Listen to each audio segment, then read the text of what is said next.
Coach Burg, we're a little over a month out from Hanner Fieldhouse being packed for your first game of the 2022 basketball season. What has the last week of practice felt like and kind of been like for your players? Well, we're extremely excited with our group. You know, this is the first time that we've had an entire summer where we really didn't have any type of pauses.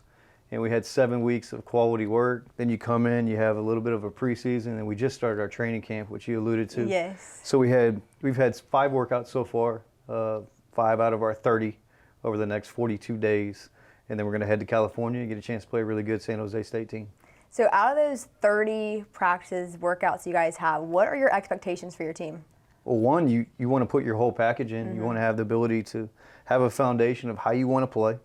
You want to have some great chemistry, which I'm excited about the 9 returners we have, and then also the 4-man recruiting class, and putting those guys together in places where they're going to have success on the court. And we've got off to a great start. This evening will be practice number 5, so ready to get after it. So you talk about those 9 returners. You've got a lot of senior leadership, Kamari, Cam, Andre, and you've got one true freshman in Nate Bradford. What has his experience been like kind of adjusting to this older group of guys? Well, Nate's the lone freshman on the roster. He comes from a great family.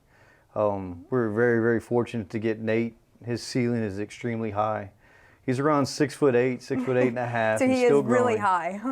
That's the truth. Yeah, he's still growing. Had a really good summer in the weight room. Put on 18 pounds. 18 pounds of muscle.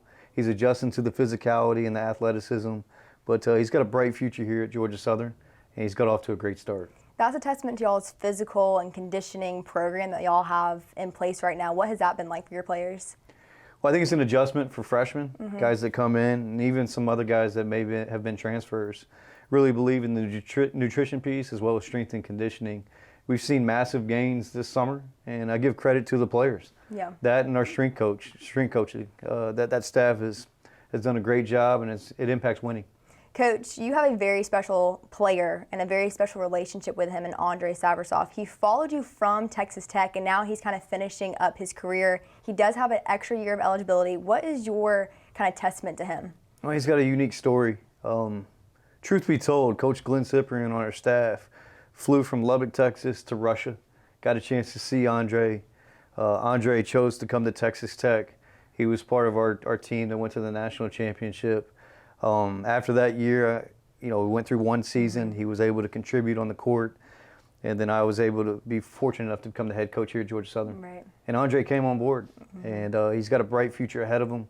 He's got unbelievable courage. He hadn't been able to see his family in a long period of time, but he shows up with a great mentality.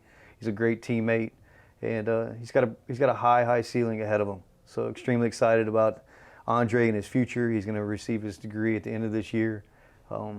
But we're counting on him extremely for this upcoming season. So the Sun Belt has expanded. We've got Old Dominion, Marshall, Southern Miss. From your perspective as a coach, how does that impact the Sun Belt, and how important is it for Hanner to be packed this season? Well, I think it's the toughest one-bid league in the country. I've said that numerous times. These 4 teams coming in, you look across the board, they're all high-level programs.